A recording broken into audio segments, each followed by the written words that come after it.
down in the dirt. How about now? Can you hear me now? If I keep talking? Mate, yeah. Ah, there we go. There we go. It helps if you turn the volume on, doesn't it? I have done that. You know, I have spent 5 minutes Honestly. going through this with somebody only to realise I'd muted my mic. So don't worry, it happens all the time. I've seen that one. Yes, I'm sat there, and the volume thing's on the little cross. Gotcha. No dramas. We're all sorted now, mate. We're all sorted. Awesome. Nice to meet you, Matt. Well, yeah, and you, bud. I join you from the quietest place in the entire house, and that's the camper van outside. I was going to say, are you in the back of a camper van? That's some setup. I am in the back of the van. Yeah. Awesome. What van you got? My it's a Volkswagen Crafter. Oh, nice. 2018 one. So we race dogs as a family, border whippets, in flyball. Uh-huh. You know, like the down and back relay races for dogs. Gotcha. So we're away most weekends doing that. So we are in this thing the entire summer pretty much. So I'm very accustomed to it.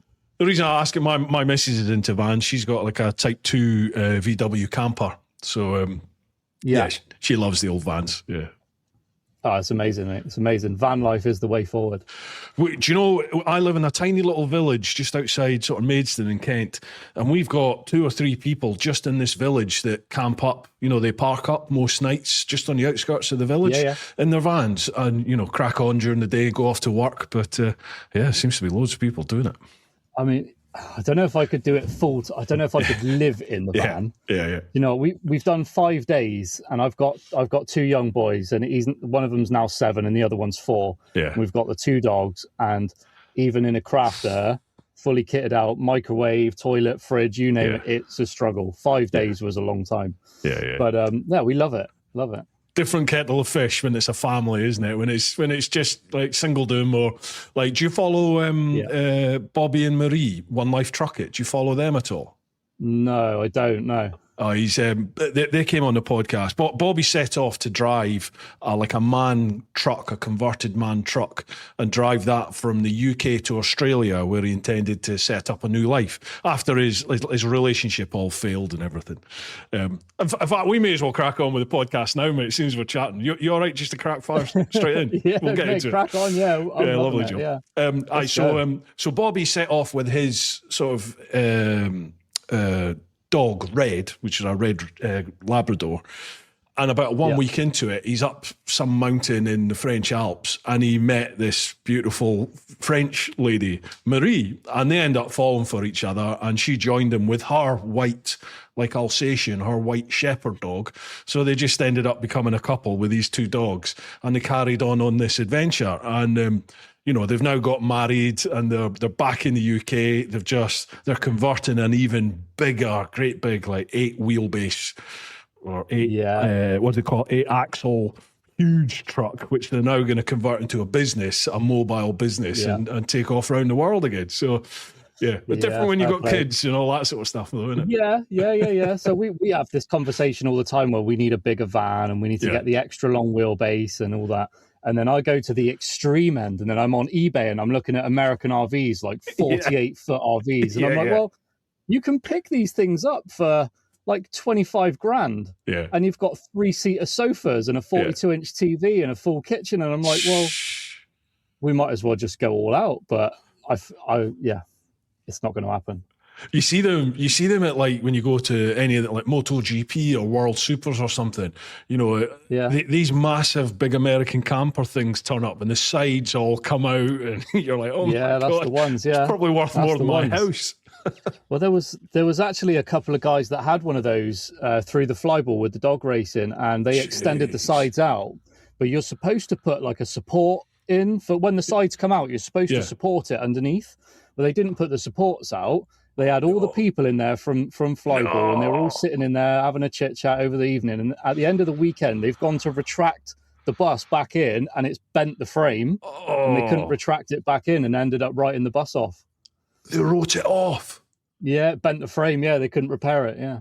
Oh, that's an expensive weekend. Wow, it's an expensive weekend. Yeah, so I'll learn from someone else's mistakes on that one. Yeah, definitely. I suppose we better introduce you, Matt. Folks, this is We Matt have, I Neale suppose. from Fortlox. Welcome, Matt. Hello, thank you for having me. Mate, absolute pleasure. Absolute pleasure. Right, I got loads of questions. We've got loads of questions to come. I'm afraid I need to kill it round about the 2 hour mark because I'm heading off up that's to fine, mate, Scotland yeah. to see family tomorrow, and I am way behind with packing. I haven't even That's packed. fine, man, I've that's got fine. nothing done. So yeah, we'll fire straight in if that's all right. Yeah, absolutely, man. Yeah. Lovely job. So Matt, Fortlox, what's the crack? How did it happen? What is it? Fortlox came about through being pissed off with society and the way that there's this level of disrespect that these people have for breaking into your home and taking your stuff. And I was a victim of it a couple of times myself. One of the times, I left the bike outside. It was an old Kawasaki KMX 125 when I was about 17, and I left that out the front of the house. Went off in my car, came back stupidly, left it out the front of the house. Yeah. Came back in the car, and there's a guy at the top of the road, and he sort of waved me down. I stopped and opened the window, and he went, "I think your mate's just run off up the alleyway there with your bike." I said, "What are you talking about?" I said, I'm not with my mate. It's like the bike's just down there. He went, "It ain't. It's gone up the alleyway there." Oh. So this is seconds later. So I've driven off up there, jumped out the car, and at the other end of this sort of 40-foot alleyway, I've seen these kids, and they're all like hoodied up. They dropped the bike, but they'd smashed the ignition and broken the steering lock and stuff. So luckily I got the bike back, but I was only, 500 yards from my house. And the second time was through the motocross. And I'm pretty confident someone followed me home. It's really common in motocross. Yeah. They'll go to the events, they'll see the bikes that they want, they follow you back, and they'll come back later in the week. So I didn't keep the motocross bike at my house. It was always kept at my dad's. He just had a bit more space. And I woke up in the morning about 6 o'clock, and I had loads of Facebook Messenger missed calls from one of his neighbours, which is pretty out of the blue. So I rang him back, and he went, "I was on my way to work this morning, like 7 o'clock, and I found your motocross bike in a bush in the village." He said, "I pushed it back to your dad's house for you." So lucky enough, the weekend before this happened, I crashed the bike. So it was a bit of sheer luck. I crashed the bike. And I'd stretched the throttle cable, so it was unrideable. You couldn't do anything with it. You revved it up. It was a 252 stroke Yami. You fired it up, it revs its tits off. You can't ride it. Well, unless you want to be sat wide open throttle the entire way. Yeah. But obviously they had different plans. So they ditched it in the bush. So through crashing that bike the weekend before, I actually got it back, and I had the cable to repair it. So if I'd have done the repair, that would have been it. The bike would have been gone. Been off. I think from that one, for me, I used multiple locks on that bike. I had chains, I had disc locks, I had a big cover over it. It was in a locked garage. And the mistake I made was leaving my grinder in sight and not locking it in the toolbox. And they plugged my grinder in and cut all the locks off with it. Seriously? So I don't know if they turned up with their own or just bolt cutters. I don't know what I'll never find out to this day, but they plugged in my grinder because, mains grinders are way more powerful than a battery. One. Yeah. So I found it on the floor with the disc popped into pieces and just locks and chains everywhere. And that's how they stole it. So I think the only saving grace I can take from that is that the disc was popped, and I was kind of hoping it was stuck in someone. But I will never know. But that's how Fortlox came about. It was through those two experiences of my own. And I was sort of driving down the motorway one day, and I was thinking, how can I secure my stuff better? There's loads of chains and disc locks and stuff on the market. And I just had this sort of little epiphany. I thought, well, I need to roll the bike into something that is bolted to the floor, holds the bike still, and it just goes bump through the front wheel, and I can walk away and leave it. So with that thought process, I came home, I started drawing things on paper. I then came up with something that I quite enjoyed the look of. I made it out of MDF, and I started rolling a bike in and out of it, made sure it was correct. And at this point, we only had the 21-inch. I only had the 21-inch variant available. It was purely for motocross. So I took that design, gave it to a guy that does CAD, and he's way better on the computer than me. Stuck it all on the computer, turned it into a real thing, and then we got it laser cut and welded together. A few people said, this is really cool. You need to chuck this out on social media. So I did, and it's just sort of snowballed. Wow, how long have you been going? Because you only popped up on my radar. What was it? Was it this year, or maybe end of last year? It would have been end of last year. So officially, nearly 3 years. Wow, nearly 3 years. But that was purely in the background. It was just, I never did a paid ad, anything. It was just a social media page that had about 60 followers on it. And I was just posting here and there, you know. And it wasn't until last August that we registered the limited company and decided to actually make something of it. So we did that in August. October came around, I quit my job, and I decided this is it. You've just got to do it. You just got to go for it. Yeah, make the leap. No point sitting on this idea anymore. Just make a thing of it. Make it happen. Yeah. That's having been in a similar position. That's a fairly iconic moment in your life, isn't it? When you go all in, you're like, right, okay, let's go for it. It's terrifying, though, isn't it? You know, and you get a day where nothing happens, and you sit back and you go, I've actually earned nothing today. And you think, right, I got to crack on tomorrow. I got to do this, and it's so much. There's so many levels of freedom to being your own person, but it then brings a completely 180 level of I say stresses, but different things that you need to consider.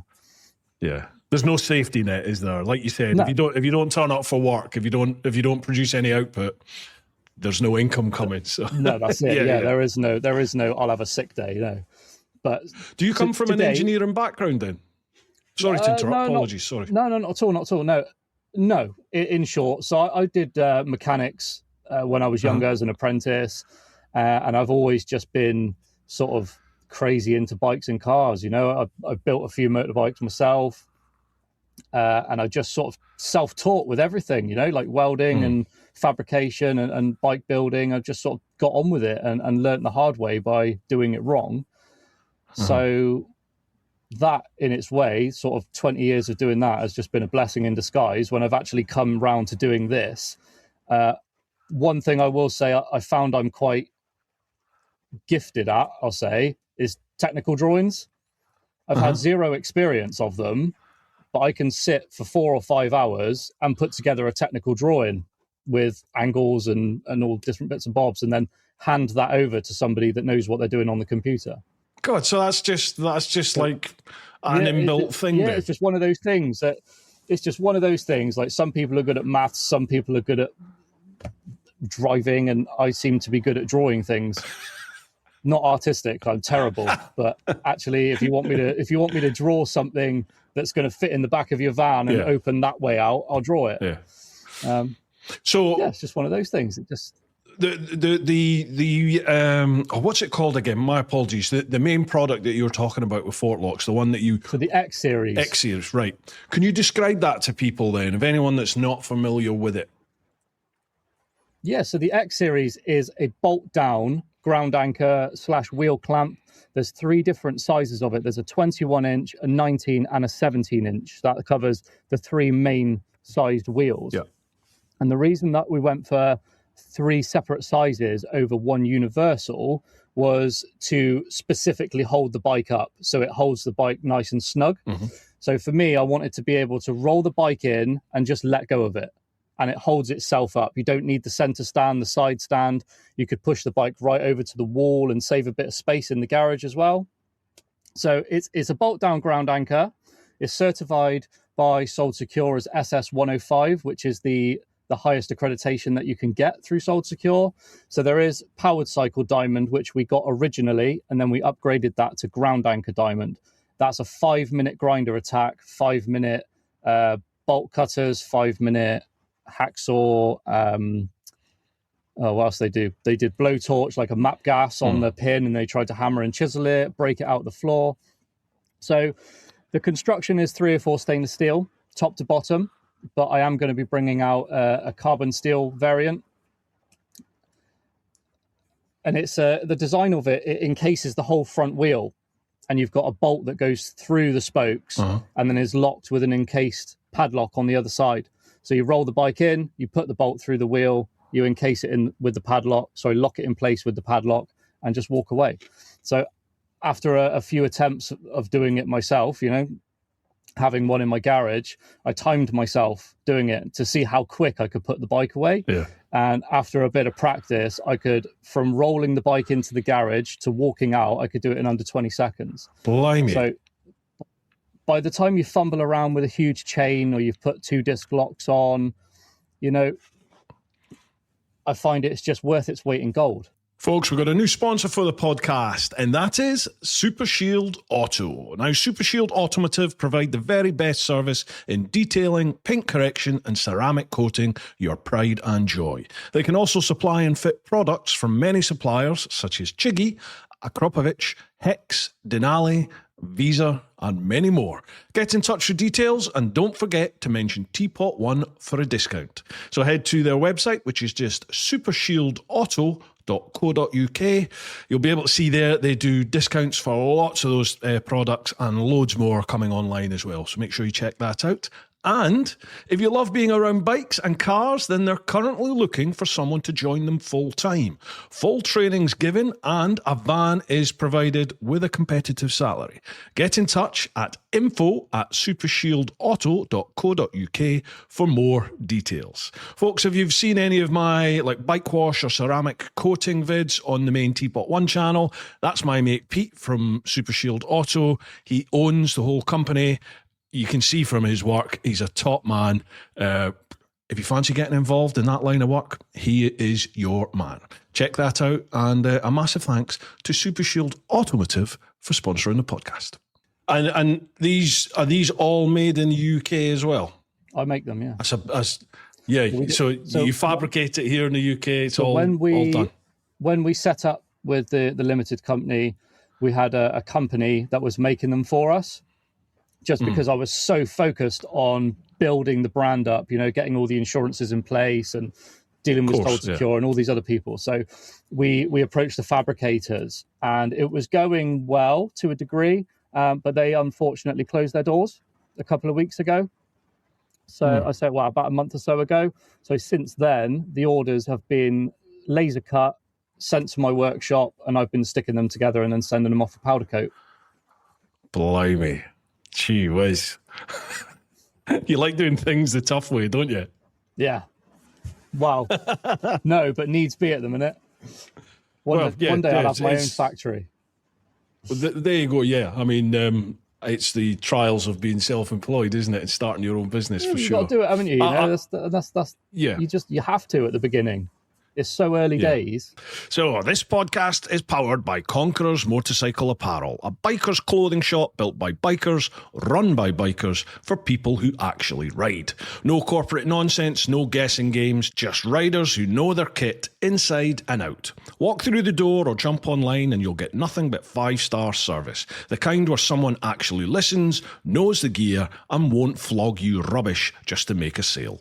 For an independent shop, the range punches well above its weight: helmets, riding gear, casual wear, and the bits you didn't know you needed until a proper biker pointed them out. And if you're shopping online, here's the kicker: use Fisters10, yes, Fisters10, at checkout for 10% off, because good gear should come with a bit of respect. Conqueror's Motorcycle Apparel, built by bikers, backing bikers. You can check out their website at conquerorsapparel.co.uk, or if you're down near St Leonard's on the south coast of England, pop along to the shop, stick your head in, and say hello.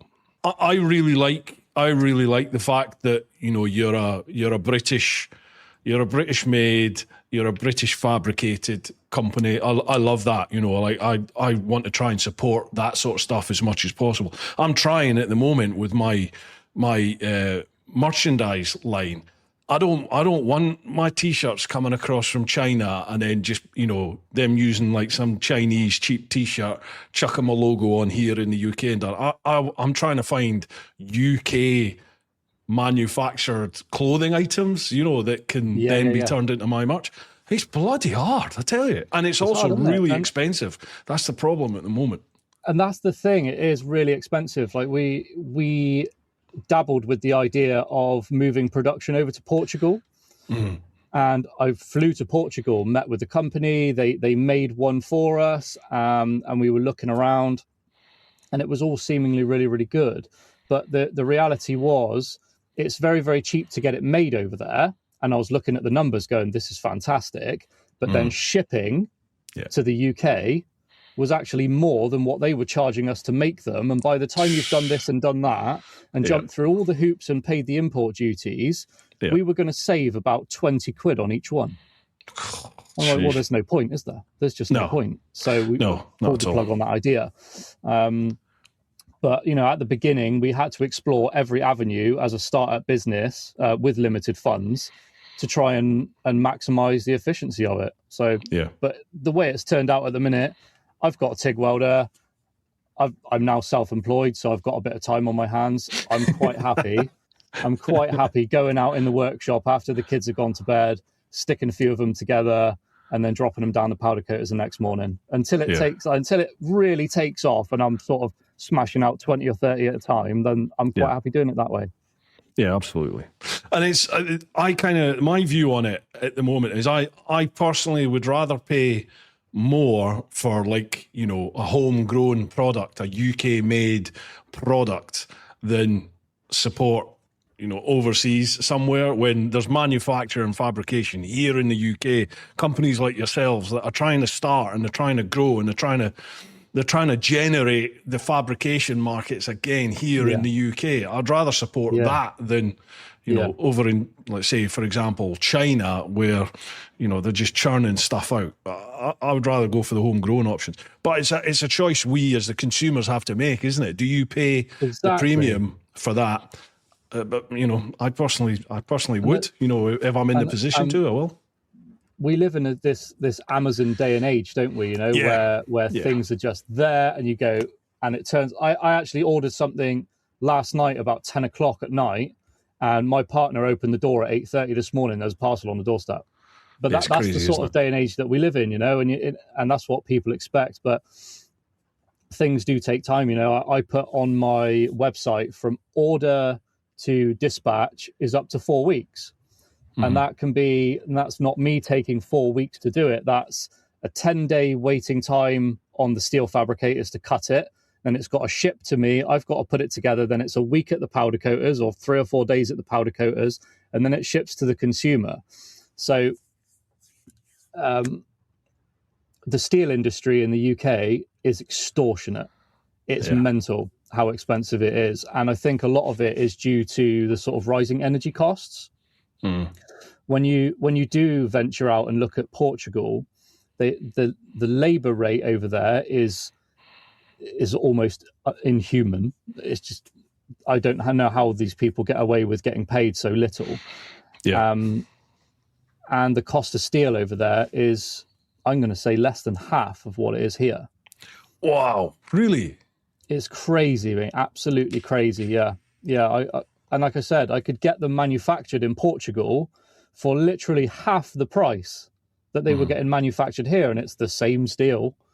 But it's just all the rising costs and factors of being in the UK. And it makes you wonder, and it makes you realise why companies like Royal Enfield, why they've gone to India. Absolutely. It makes sense. And we can all sit here and go, oh, they're made in India now. Well, from a business perspective, it makes sense. Yeah, exactly. Yeah. And we as consumers, we are now accustomed to paying,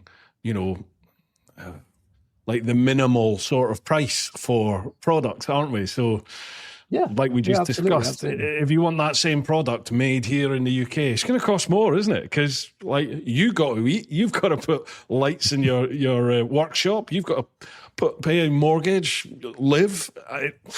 It's just, I think it's just a decision we as consumers here in the UK, we have to make that decision. Do you support UK business or not?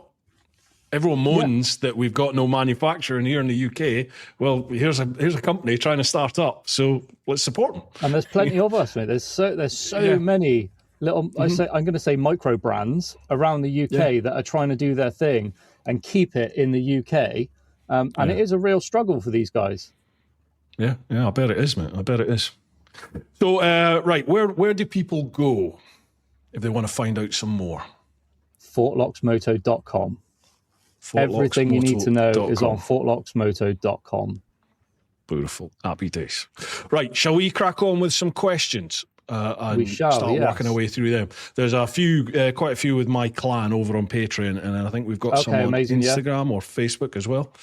Right, I've started something new, Matt. So what I'm doing now is I'm asking every guest, the first question is my question, and it's the same question everyone get asked, and that is, I describe Bru Time as a relaxed conversation podcast exploring what it really means to live your life through honest conversations with people who choose more.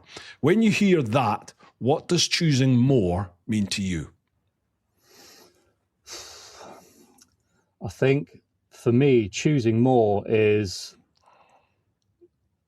and I'm going to use my own experience to answer this one, it's don't just sit on an idea for years and years and years thinking, I'll do it next week, I'll do it next year. The time's not right now. The time's never going to be right.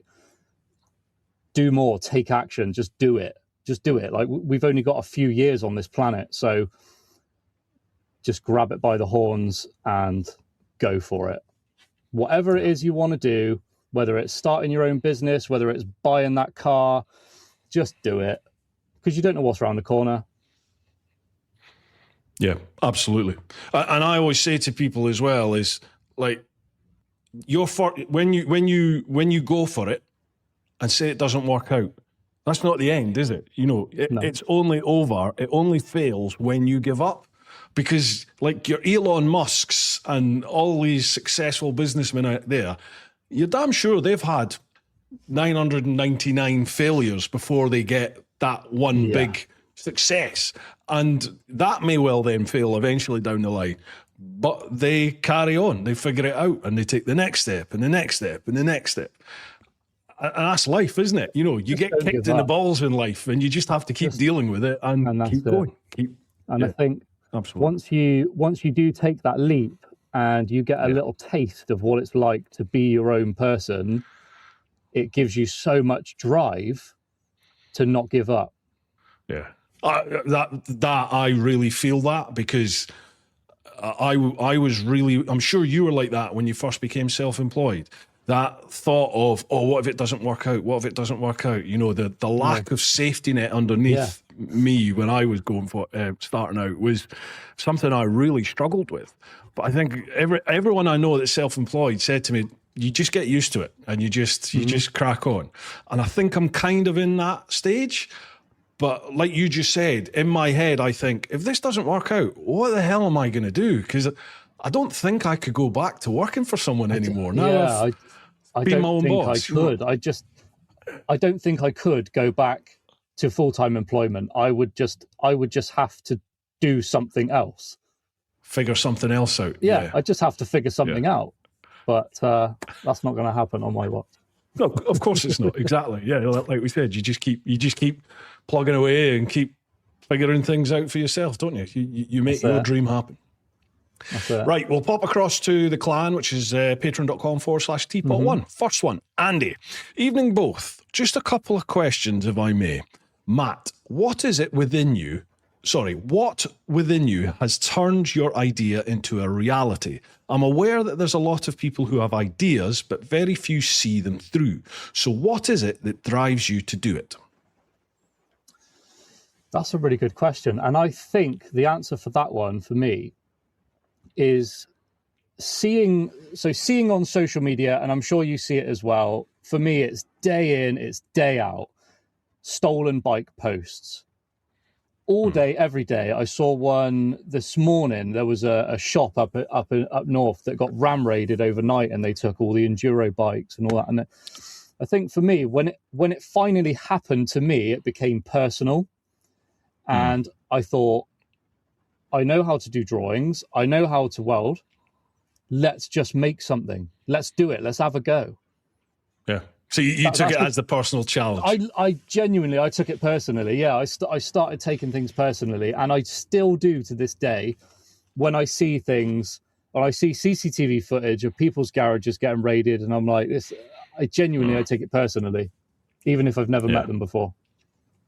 That one you were just talking about, is that the black and white CCTV footage when the car reverses into it, and then there's like a big unfortunately looting van. Place, I can't remember the place was called Appleyard Motorcycles. That's the one. That's the one. Yeah, and a pal of mine posted about it today. They came in with a still saw, like a 12-inch blade still saw, and they cut the metal shutters and they smashed the shutters and the doors out. There was like a dozen people there. That was all very appeared well and thought out. got stuck in. Oh yeah, 100%. That was. And do you know what really annoyed me? And I understand why these people did it, but the car drives through the shot. You know, a car just drives down the street, and it doesn't even. Yeah, they don't even. Nobody even gets it, which I can understand why people wouldn't. There's 12 geezers there with still saws and all sorts. But I get that. But, you know, I think I would just drive my car at them. Well, yeah, there is that, yeah. I mean, there's definitely a time and a place to be a hero. But, yeah, when you're severely outnumbered and they've got a still saw, it's probably not the time to be a hero. Yeah. That's just the time to call the police. Yeah, I get that. But then you see, you know, like the bike theft here in London, for example, you see people with the battery-operated grinders just going at it in broad daylight. And people are just stood there filming it and wandering by. I'm like, you're stuck in. But if you ever notice on those videos, there's usually a guy doing the cutting, and then there's a guy watching, standing there with a claw hammer. And he's just fending people off if they try and get a little too close. There's always two of them, at least. Yeah, at least. Yeah. I had it once going into work. You know, I was going over Westminster Bridge, sat at some lights right near Big Ben, and I had that. I had the bike pulled right in front of me, blocked my path, and behind me was the T-Max scooter 2-up. And I think it was only because I had the helmet cam on my lid. And I remember the young geezer looked straight at it and waved. I wasn't even recording, but he waved, looked at his mates, and they just went off through the red light and off they went. And that was literally right next to Big Ben, broad daylight, like I think about 5 o'clock in the afternoon. Yeah. Yeah. Mental, isn't it? They were going in the river if they tried it. Like, Andy also says, second question, what would you think manufacturers could do to reduce bike theft? This question comes up all the time. Yeah. What do you reckon to that? Manufacturers, I suppose he means the actual motorcycle manufacturers themselves. Yeah. Oh, you're still there. I mean, Triumph have tried to do their own thing. They've tried to bring out a few little devices, and they've got a ground anchor.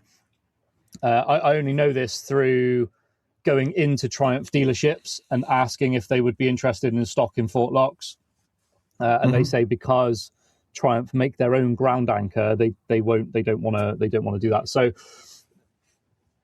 I think the manufacturers need to incorporate more security measures on the bike and realize that nowadays a steering lock with a pin that's thinner than that isn't sufficient. We've all seen the videos. They just stick their foot on the clutch side of the bars, boom, done, gone. Just do better. I've actually been told don't even put the steering lock on, because if they do burst the steering lock and you manage to get your bike back, the damage that's been done through them busting the steering lock. Sometimes you can, you're damaging. It could write the bike off. So you may as well just not bother. Yeah, I mean it's a really insignificant piece of security, isn't it? That they actually put on. There's one cool product that I've seen, which is it's a little thing that bolts down next to the rear caliper, and you just sort of kick it with your foot, and it just goes through the spokes. But I think that the manufacturers, I can't remember the name of it now, but it was about a 1-inch pin, and it's just on a bit of a spring, and then you put the key in, and it pops back out. Manufacturers could do more things like that, and I don't think that was completely foolproof, because there was a few people saying, well, what if you accidentally knocked it while the bike's in motion, or something knocks it while the bike's in motion, and it's just going to go through the back spokes. But there's definitely things that manufacturers could do to up their game. but I don't think they care. It makes no difference to them, does it? Because once they've sold the bike, it's down to the insurance company of the consumer. So why would they be interested in spending hundreds of thousands on R&D to improve the security when it doesn't really affect them in the long term? I'm sort of puzzled though. What could manufacturers do? This is a good question, and I'm just trying to think through, a list of things that I've seen that attach to the bike, and that one that I just mentioned was just prime example that popped into my head.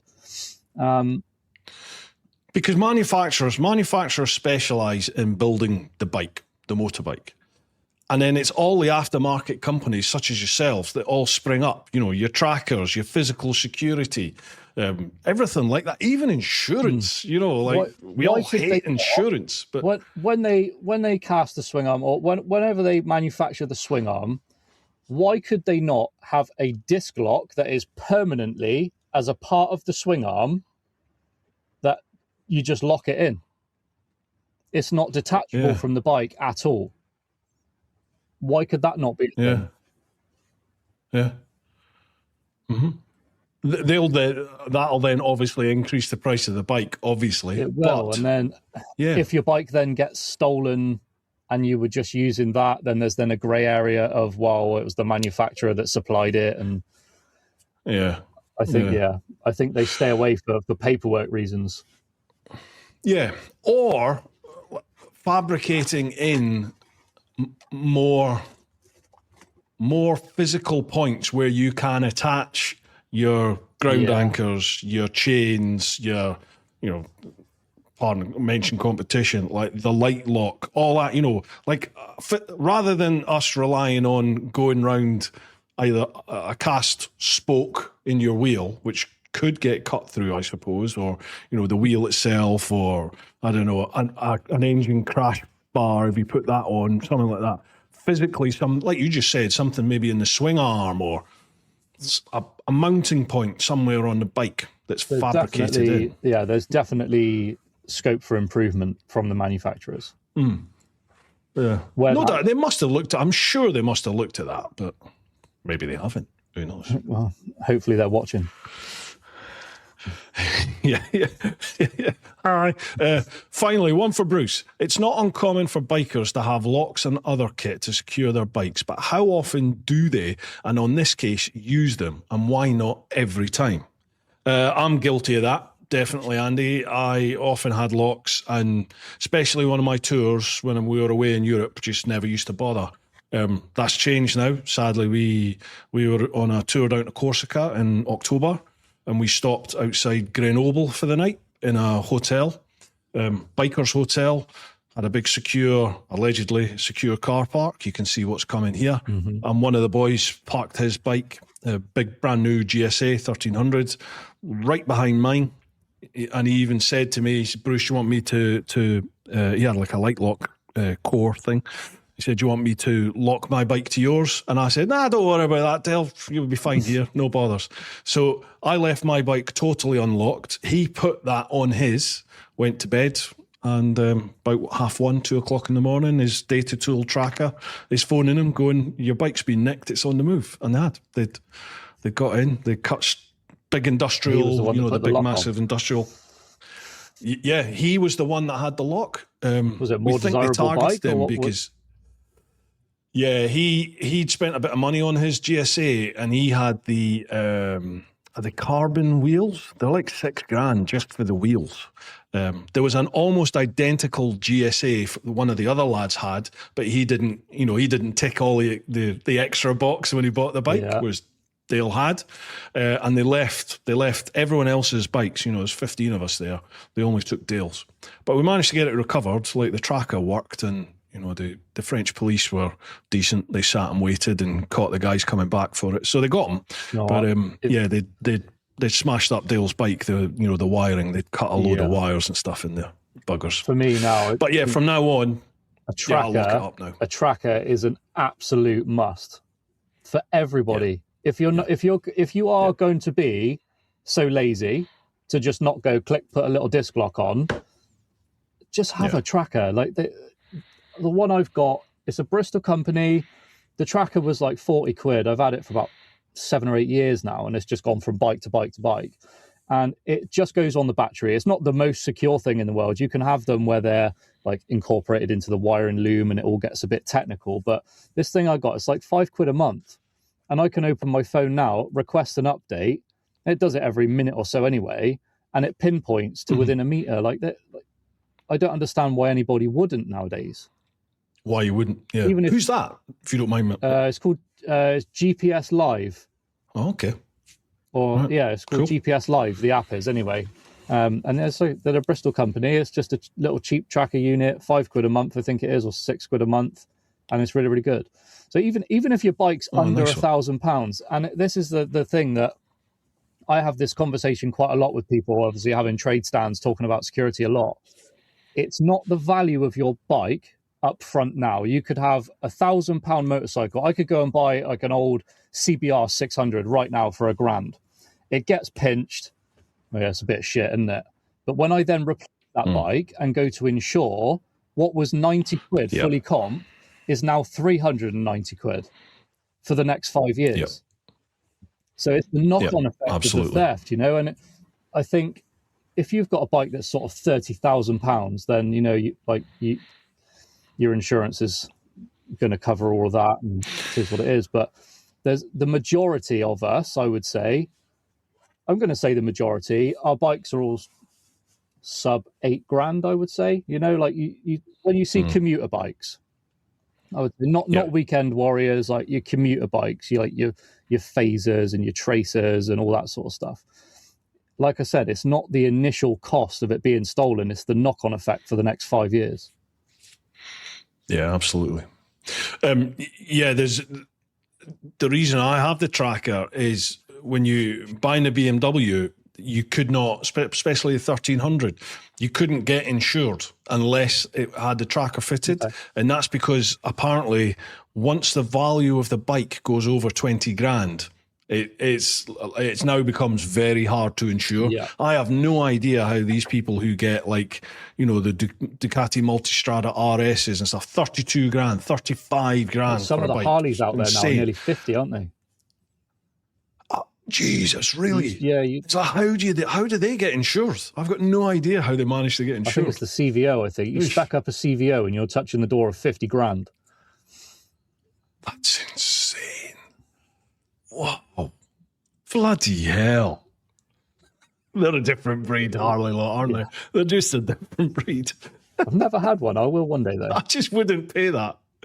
You know, I never got Harleys, and then a mate of mine worked at Guildford Harley and said, right, come and try one.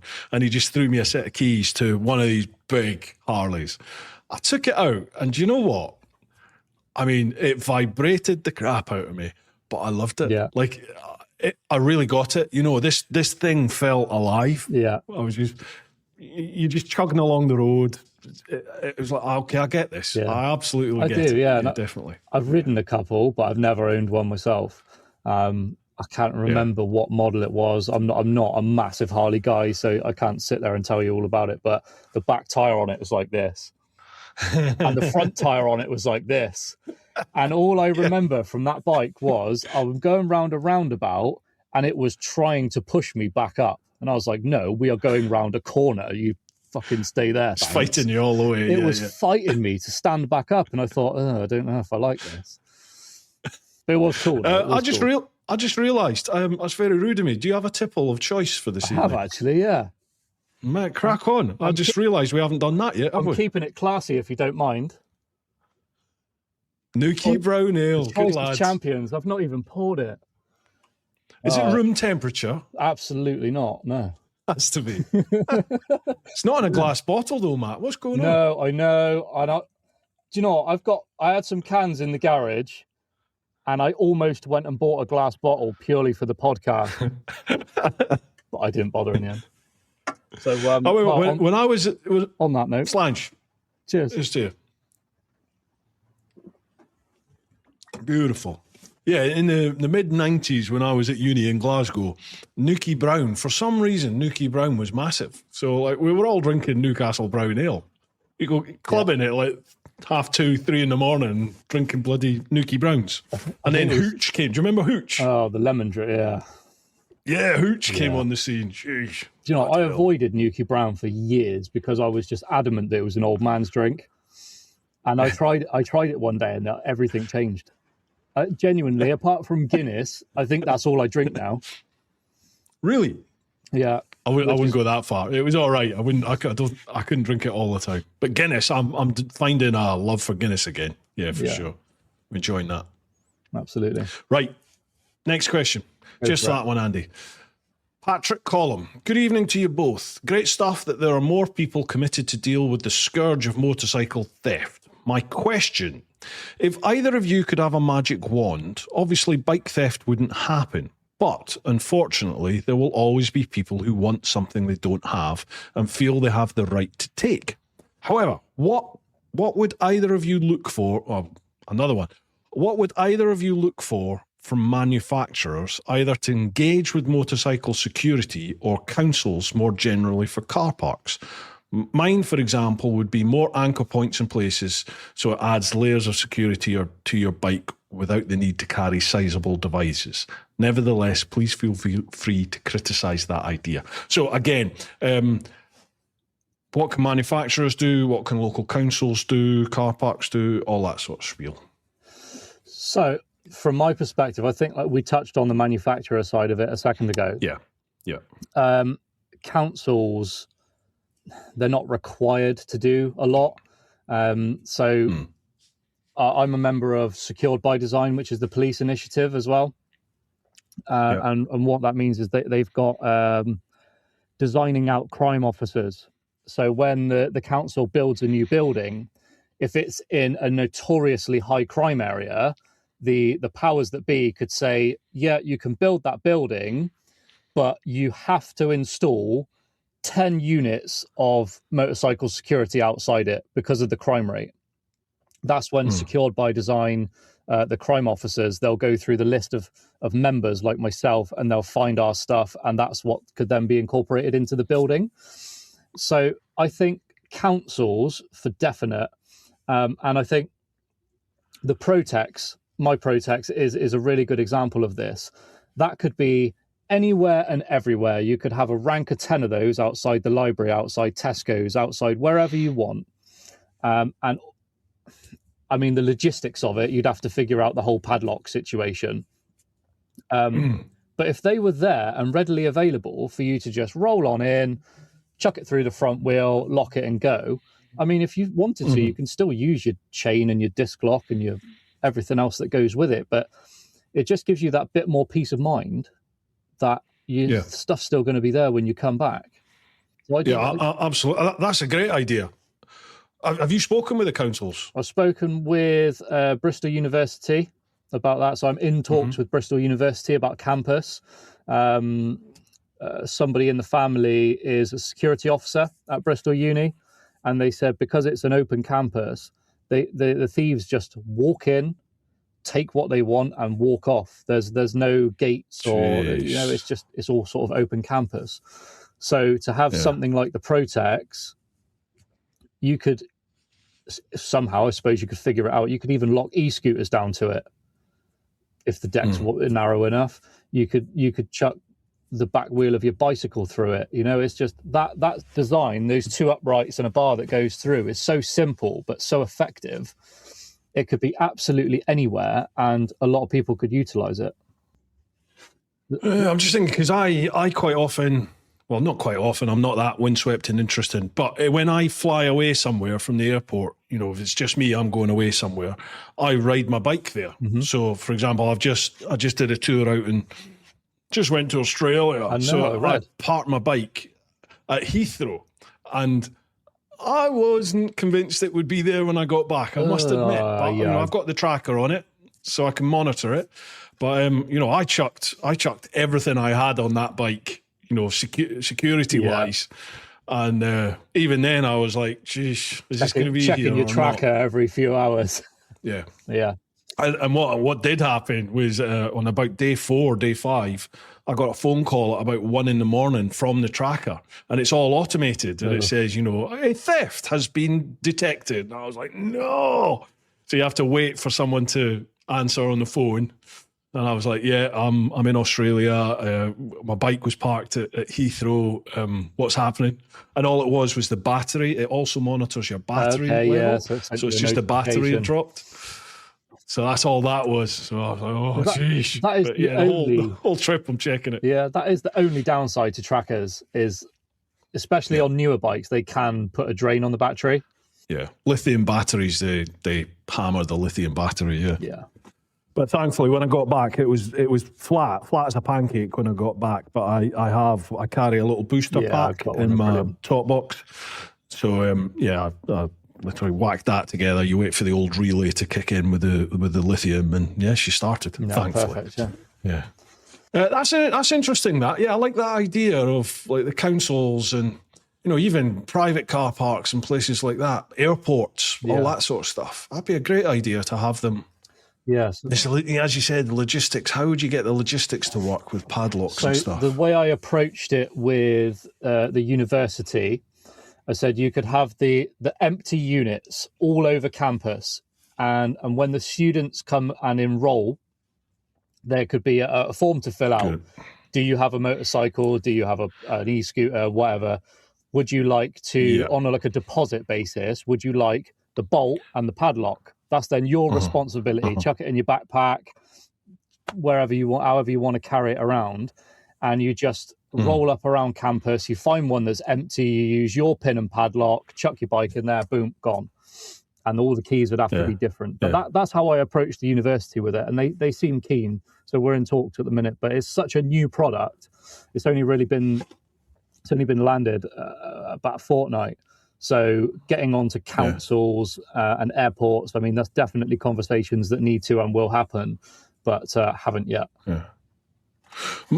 Just as you were talking there, I was thinking to myself, I wouldn't even, being on your side of things, I wouldn't even go, right, we'll supply the padlock, just give them the bolt, so they effectively rent the bolt and then they use their own padlock. Then they've got the issue. If they lose the keys, whatever, it's your problem. Their problem. Plus, you don't have, say, me one semester using that bolt and padlock. I give it back, but I've still got a key. Yeah. So there's not. You don't have that sort of security that's issue. A good shout, fair play. Yeah. Interesting that. Mate, I hope that works out. That could be a great little idea. That. Yeah, and if that takes off, if anyone's listening, anybody. If anyone's listening from any of the airports or councils, absolutely. Yeah, for sure. If because I would, I would, yeah, definitely. I tell you what, if I need to park my bike somewhere and I know that airport or that car park, that premises has secure parking for my bike and it's got one of the Protex thing there, that's where I'm going to go and park my bike. Yeah. And I'll pay a little bit more to park my bike there. They'll make their own scratch off of it, won't they? If whilst you're doing your booking and it says, do you require secure parking for your motorcycle, extra £10 for the week? Well, no brainer, isn't it? I'll do that. Yeah, absolutely. You're already paying 100 quid or whatever it is to park your bike there. And it could all be automated, couldn't it? You could just you just have like machines, kiosks there, and you type in your code and you get. Maybe I'm giving away ideas here. Maybe I want to chat to you about this after off camera. But you know what I mean? It would all work. Like the in-post lockers that you put your parcels in. Yeah. You could have like a miniature version just full of padlocks. Take your padlock. Yeah. And you go and put it back at the end. Or the bolt. Yeah. Done. Yeah. Great idea. Ideas. Right, this time next year, Rodders. Yeah, don't put this in the podcast. People would be stealing it. It's trademarked. Fortlox has trademarked that before we started talking. Yeah. This is it. Yeah, it's all done. Right, cheers that one, Patrick. Next one, Rebecca Christie. Evening both. I hope you're both doing well. All good, thank you, Rebecca. Hope you are too. Question for Matt. Is there a specific type of flooring necessary to secure the wheel lock on the garage floor? I am assuming concrete. Also, is it recognised by any of the insurance companies? I love Rebecca. She's a very practically minded person. That is a good question. That is a solid, thought-out question. So it is. concrete, you're absolutely correct there. Yeah, concrete would be your best option. Tarmac is only so thick, but it will still work absolutely fine. So they're supplied with expansion bolts. So, that surface would work just fine. I have known of a guy who's actually got one in his living room with a hardwood floor. And he's screwed it into the hardwood floor, and I expressed my concerns, and he said, "Well, they can try and rip it out and take it if they want. This then just got a 25 kilogram disc lock attached to it as well." So and a very angry dog, and exactly, and then a big hole in your wooden floor. Yeah, so you could attach it wherever you like, but I supply them with concrete expansion bolts. Mm-hmm. That's the long shot. Do you do the fitting? Do you do a fitting service, or is it purely down to the punter? I wanted to offer the fitting service, and I looked into it, and I rang my insurance companies. I've got an SDS drill. I've got the stuff to do it. That's not the hard bit, and you could get someone to sign a disclaimer. But for me and the insurance companies, the hard bit was, unless I'm using sort of a metal detector, like a stud finder, whatever you want to call it. If I then go to somebody's garage and I'm drilling in the floor and I hit a gas pipe or a water pipe, what do I then do? Do I go, sorry, mate, you signed a waiver to say it's not my problem and just leave? Like, what do you do? So I thought, actually, there's potential for that to go horribly wrong. And for what I'm going to make doing it, it's not really worth it. You're better off as the consumer if you're not confident drilling into your own floor, if you don't have an SDS drill, which like many people don't.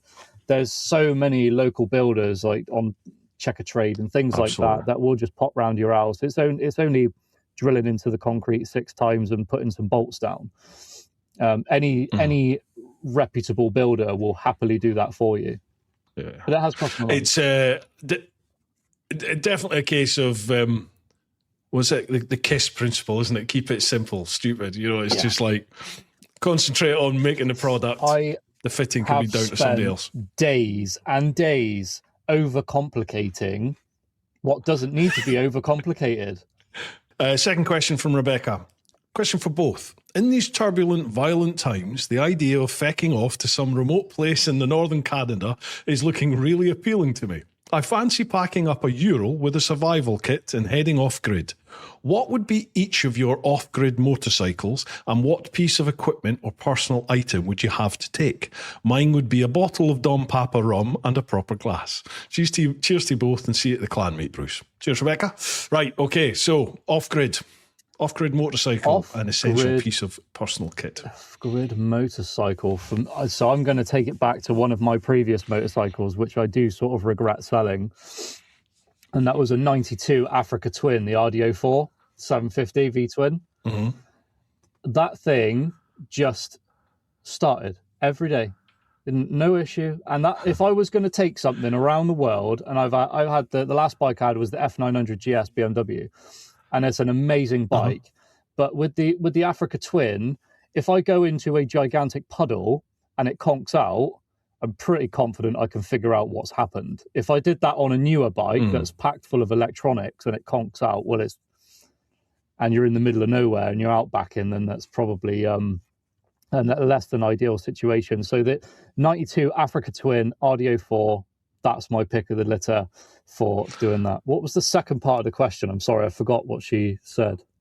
What I'm going to ask first, Matt, is why did you get rid of it? I was doing a lot of off-roading, like a lot, and it just so happened... That's your first mistake. No, the tarmac. The tarmac is the devil. Stay in the mud as long as possible. I was taking this thing on sort of rocky lanes, and there's a few notorious ones around by me, and they are very unforgiving. Every single time I went off-roading, something broke on that bike. But I'm not saying I popped down a gravel track and I was just bimbling down the grass and a bit of we were doing some pretty gnarly stuff. But, I'd get back and the headstock bearings are blown out. And then the next time I go, I get back and the back wheel bearing's blown out. And then I get back the next time and a spoke's bent. And I'm just like, So I thought, let's go for something a little bit more modern. So I jacked that one in. I delivered that to a guy in London, and he had an X-Series lock off of me as well, because he had to park it outside his block of flats. So I gave him the one that I was using at the time. I went to the F900 GS, and what a bike. It's such a good bike. Yeah, I suppose it would be. Yeah, were you taking that off-road as well? Yeah. I was taking that off-road. I did one sort of long-form YouTube video of that one off-road, because there wasn't too many at the time. I haven't checked since, but excuse me. Yes, I did take that off-road. Put the big Mitas knobbly tyres on it, had the crash bars. Oh, yeah. It was shockingly bad. I can't remember if I've ridden the 900. Is it? Do it. I can't remember if I've ridden the 900 or not. The bike on the road is fantastic. Mitas Enduro Trail Plus Extremes, or whatever they are. The entire time, when you pull out the dealership, you got 2 brand new tyres and it feels a bit skatey, and you're like, all right, it'll wear off. 1,000 miles later, it still felt like I'm riding on wet grass. Oh, and I just thought, no, this is the tyres. It's the tyres. Then it would get to a point. So I actually had to permanently ride with my TPMS light on the bike, because if I ran the front tyre at the BMW's recommended pressure and I went over 70 miles per hour, the bars are doing this, and it started getting a death wobble on. So if I dropped the tyre pressure on the front down to about 22 psi, I had to deal with this flashing light the entire time, but the bike rode lovely. So I picked that 22, Jesus. 22 psi on the front was the only pressure you could run that front tyre without it death wobbling on you. Oh my God. On a 74 plate bike as well, I just felt like I ruined it. We had, on that Australia tour I've just done, we had a couple that came down from Perth in Australia. They had their own bikes with them, and they were heading, after they did our tour, they were heading to Tasmania to do, it wasn't a GS Trophy, I don't think, it was like a GS Safari type thing, but they were doing it on knobbly tyres, and we were riding some, fairly technical, twisty rainforest mountain roads. Awesome roads. We're all on road tyres, and these two are on like knobblies, and they were just carting on GSAs, big GSAs. Yeah. And they were just carting down the road. I was like, bugger that. I don't fancy riding these curves with them, but they did it. Yeah, no bother. Yeah. Cool. Don't fancy that. I had the same tyres. On the Africa Twin, and it didn't do it. So I don't know if it was something to do with the weight balance, perhaps, on the F900. That's not something I'd even considered until just then when you were talking. But I had exactly the same tyres on the RDO4 Africa Twin. And I could bomb that thing anywhere. Yeah, absolutely anywhere. And it was never an issue. And yeah, now you mention it, I stuck them on the F900 and it's deadly. So maybe it might be different on the GSA. I don't know, because you've got a 19-inch front wheel, haven't you? But I know very little about the technical aspects of bikes. I get on, turn the key or push the button, it goes vroom vroom, ride the bike. It's pretty much the extent of it with me, really, to be honest with you. Yeah, fair play. I will. Right. Oh, yeah. The other part of Rebecca's question was, what would be your special bit of equipment or personal item that you'd have to take? Ooh, the personal item I'd have to take. It's a very. Do you know what? I'm unprepared for that question. There's many things I'd like to take. Probably my heated jacket. Oh, that's an option. That's quite practical. It is. It's game changer as well, isn't it? Have you got one? I always just, what, heated jacket? Oh, yeah. Mate, it's game changer, isn't it?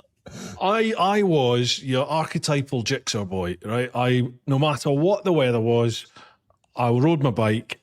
I wore leathers. I didn't own waterproofs, didn't have heated grips, no Gore-Tex, knock all that, not doing that. I'm a biker. And if it was cold or wet, I'd put a fleece on. You know, it was just that was just it. get a cold and wet fleece at the end of it as well. Yeah, Exactly, literally freeze. Yeah, and fast forward to now, I've got the GS. I love a top box. I've got a rucker. I've got a peak lid, heated jacket, heated gloves. Fan bloody tastic. I've even got heated socks. Oh my God, they're the best thing in the heated world. socks.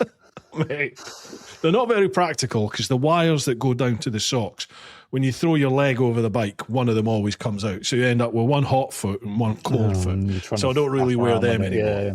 But No, I've never tried. Sorry, go on. No, I was just going to say, when it's proper cold, then all that get up is fantastic. Love it. Yeah, absolutely. I've never tried heated gloves. Really? But I've had heated grips, and I think heated grips almost put me off of heated gloves, because I don't know if you find the same, but with heated grips, the palm of your hand is red hot, and your knuckles are still frozen. Yeah. And I'm trying to like move my hands around the grip to just warm up my fingertips because I can't feel them. And I suppose that in a roundabout way is I've never even entertained the idea of heated gloves, but I can imagine they're very nice. Hand guards. That's what I love on the big old tractor. They've got nice big hand guards. So BMW heated grips are like the surface of the sun, aren't they? So I just wear thin summer gloves all year round on that. I get away with it. But I tell you what's a game changer, and you kind of have to just accept the fact that you're probably now a dad that wears socks and sandals, is bar muffs. Have you ever had the muffs on the handlebars? I haven't. No, I've seen them on the delivery scooter guys. Yeah, I did it. No. I did it on my Gixxer in Canada because it was like minus 38, I think it hit, and my heated grips packed in. So I had. I bought a set of these like Skidoo handlebar muff things that you just cable tie over the grips. Amazing. And when I got back to the UK, I ended up. Oh, they were amazing. Absolutely amazing. I don't know if you've lost all street cred. But then if you're in a cold country, I think you can get away with it a little bit more. If you're just being a bit sensitive riding around Kent. my mate ended up. He was a sports bike fanatic, and he ended up buying the KTM Super Adventure S, I think it was, he got. And then he just thought, well, okay, I'm going to go the whole hog. So I think he got a top box, and then he even got handlebar muffs on there. And he was like, well, it's a game changer. And this geezer's an ex-miner. He's enormous, this bloke, right? So you're not going to argue with him. And he's like, these things are brilliant. Game changer. So he loves a muff now. In fact, I've just seen who the next question is, and that's him, Mark Fulcher. Sorry, Fulcher, I've just outed you. Yeah, handlebar muffs. They're fantastic. What would mine be then? What would be my personal item? Well, bike-wise, if it's the end of the world, it's going to have to be the best bike in the world, so it would be a GS. Personal item. I always say my phone, but it's the end of the world. That's not going to be any use, is it? Not if you're really out in the sticks. You could charge it on your bike, I suppose, but you're not going to have any signal, are you? But you wouldn't anyway, would you? Like if it's all come on top and it's Armageddon time. No, there's going to be nobody to call anyway, and no Tinterweb. So what would be my personal? I like Rebecca's idea with just a little tipple on the proper glass. Yeah, bugger it. Why not? Just why enjoy. Not? Yeah. See, nice you single malt. Adam Riemann. Do you ever watch him? Oh yeah, yeah. He has a bag of wine. He takes a little bag of red wine out of him, outbacking. Classic idea. Yeah. I love that. I am full of respect and admiration for that bloke for what he produces, because like if you film any sort of stuff, you appreciate the time that it takes to set a camera up and do all that. And he does so many sort of third-person shots where he's obviously he's set a camera following him and the drone, and I'd love to do that with the drone, but you can't do that on the road. You know, it's like I think it's different doing it off road. The guy goes like to the extreme. He goes way off into the sticks, and he does go by himself, as far as I'm aware. So how is he doing this drone stuff? Does his drone track his movement? Does it just follow him? Yeah. Does he then? Yeah. I assume that's the way it is. And you see the shots where, and because I've done quite a bit of filming on the bike as well, not crazy amounts, but you see the shots of him coming around the corner and then blasting past the camera, and I'm like, you've already been there. You've got off. You've set your camera up. You've rode back that way. You've turned around just to come back and do it again on camera. And it gives you an appreciation of it, doesn't it? I mean, I think the last long form I did was about 14 minutes, but it was about 2 days of editing. It's true. I got the sound recorder in my backpack going. Oh, you did the full hog, did you? Wow. Oh yeah, I had the sound recorder in the backpack, like the external sound recorder, because I wanted it to pick up the exhaust, and I had the DJI up inside. I actually cut a hole in the cheek pad of my helmet, and I had that inside it because I wanted no wind noise. I wanted proper audio so people didn't get bored of it. And then setting up the GoPro, and I get 15 minutes up the road and my GoPro runs out of memory, and I'm like, right, I've got to stand sitting here on the side of the road deleting my old videos off the GoPro because I forgot to do it before I left. So yeah, we've all been there, mate. I do know it. Yeah, I can. Yeah, Adam Ryman. I think he's one of the best out there. He's probably my top one, I would say, at the moment. Yeah, I'd say so. Pretty damn special what he produces. Good quality stuff. Makes me sick. Anyway, never mind. Right, just that one, Rebecca. Right, the last one from the clan, Mark Fulcher. Help me, docs. Not to sound like a right vegan version of a Karen, but in reality, don't we just think that whatever is made and designed or engineered, the reprobates will just find a way around it, and it just becomes another Instagram one hot wonder product? Not knocking the tech, I'm an engineer, so appreciate the effort and thought that goes into this, but I find it hard to believe that something will beat the Thieves unless proven otherwise. In the end, if they want it, they will take it. Okay, what do you think about that? Do you know what? And that topic, that topic actually comes up more than you think. So for me, he's right in the sense of you can put as much stuff on your bike as you want. You could have the X-Series on the front and the Protex on the back and chains and disc locks. If your bike's in a unit 2 miles away and there's no one around to hear them, they can stay there all night long, swapping batteries, putting different grinders on. They will take it. If you've got an expensive bike, I'm just going to throw like M1000 RR out there, right? 28 grand bike, and it's stolen to order, and they turn up 4 of them in a car with claw hammers and all that. They are going to take it. You can just do what we can do as a community, every single thing possible in our power to slow them down. That's all we can do. Slow them down to the point that they either get bored and move on. They walk into your garage, they see this monstrous hunk of fluorescent yellow metal stuck around the wheel and go, yeah, sod that. Let's go and find the guy who's just relying on a disc lock. That's what they want in reality, isn't it? Look, I'm going to say 98% of these guys are chancers. Maybe 1 or 2 of them, they'll turn up, they've got a grinder, they've got bolt cutters. They're not expecting something of that magnitude to be holding the bike to the floor. So I'd like to think I'd like to think that the X-Series and the Protex are pretty up there when it comes to home security devices for your bike. But there is not a single thing on the market that is impenetrable. There isn't. And you can look at the things like hip lock and light lock. They do some fantastic things. Like they've got the anti-angle grinder stuff. And they both use a different composite inside. But you can still cut through these things. It takes you, 8 minutes to cut through it, but you can still cut through it. So nothing will stop them if they've got enough time. We can just slow them down as much as we can. Yeah, absolutely. As you addressed there, it's making the bike as unattractive to steal as possible and difficult to steal as possible. And another factor for me was people spending hundreds and hundreds of pounds on disc locks and chains and D-locks, and you could like one of the hip locks is probably like 250 quid.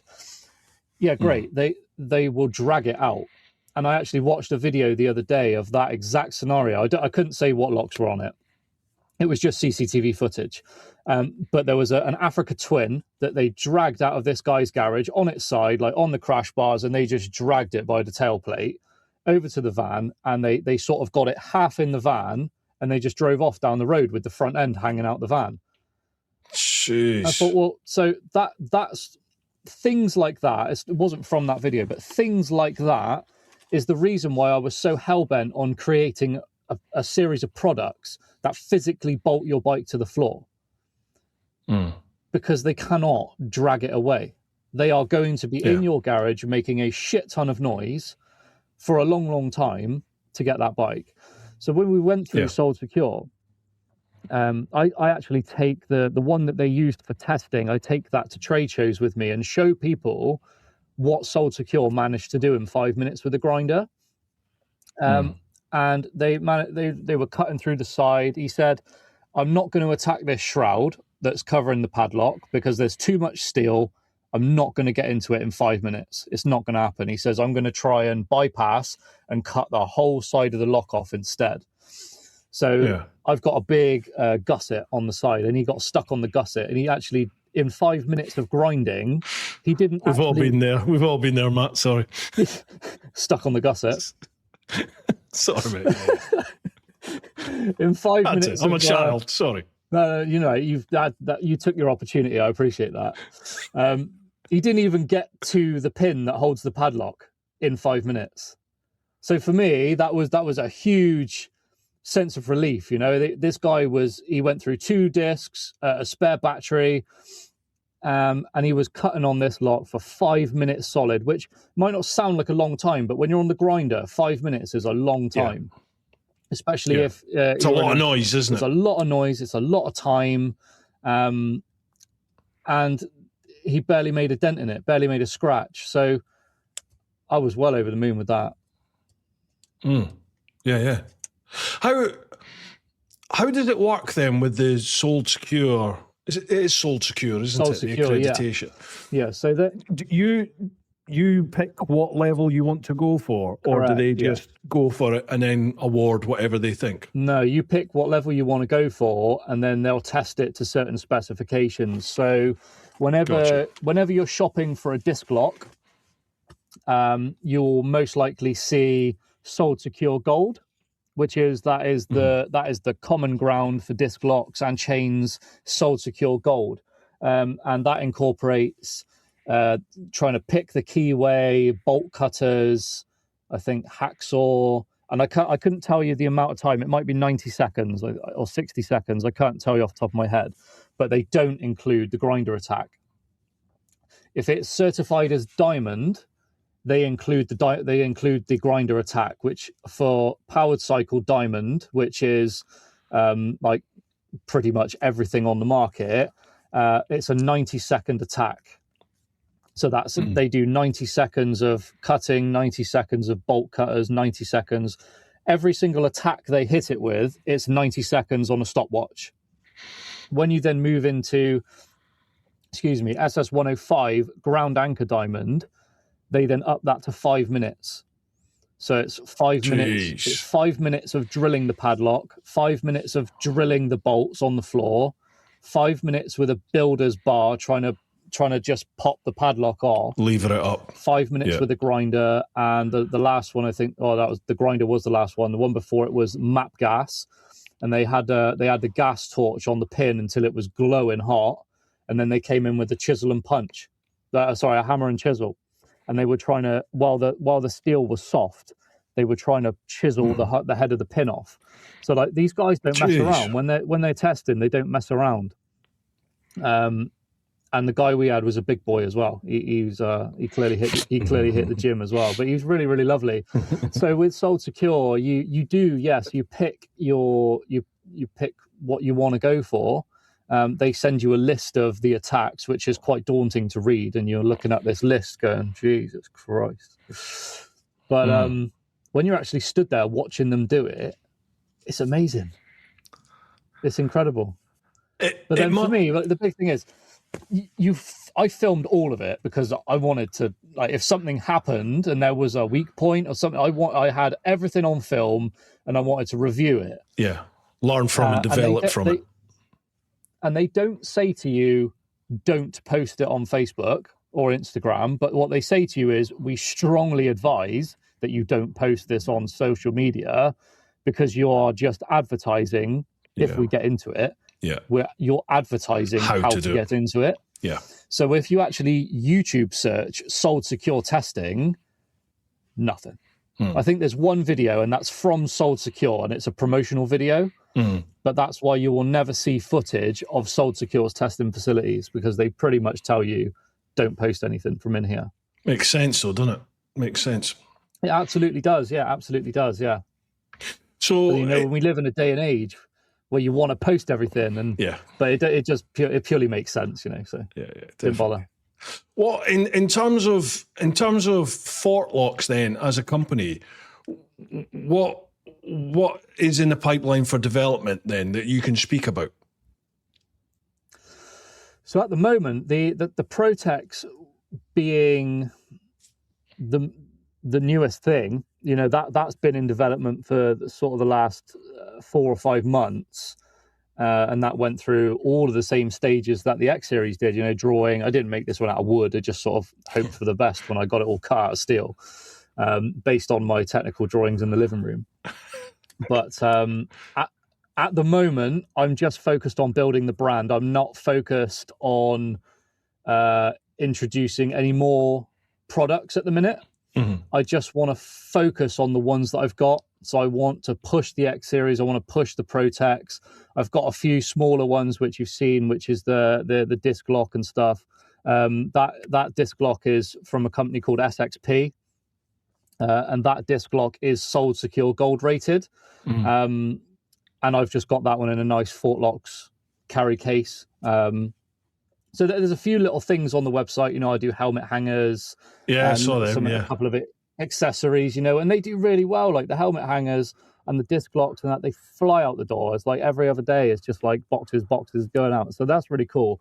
But for me, I want to build Fortlox as a brand. I don't just want to build it as a company that sells security products.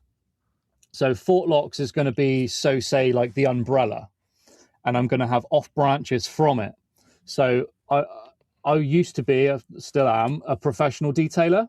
So I was just focusing on cars before, and I was working in a dealership. We were doing some really high-end stuff, like your Lambos, R8s, Ferraris, Bentley, all of it. We were doing nice cars.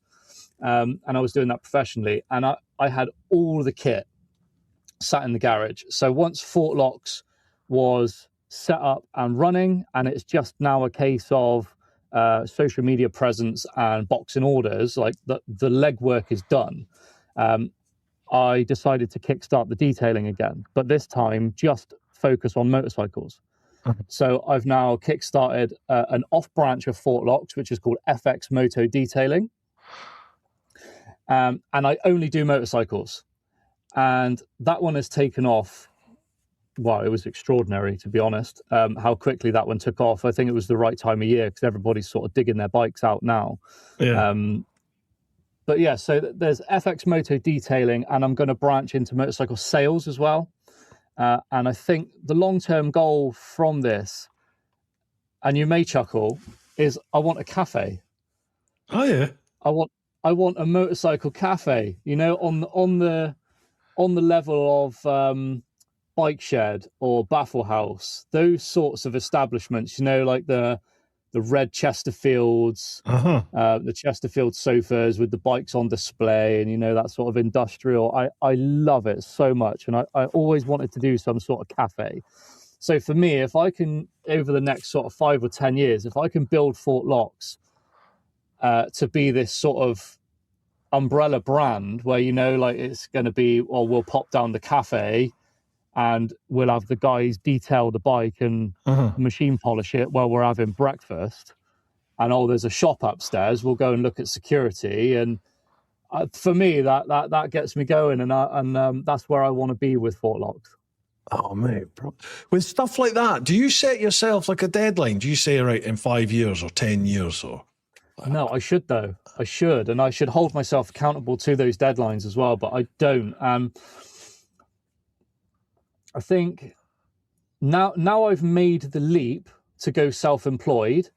I know what it feels like. So rather than, I don't know, maybe I should just set myself some deadlines and say, right, in the next 3 years, I'm going to have an established motorcycle sales company. In the next 5 years, I'm going to have an established cafe. Yeah. But I don't know, I'm sort of just rolling with the punches at the moment.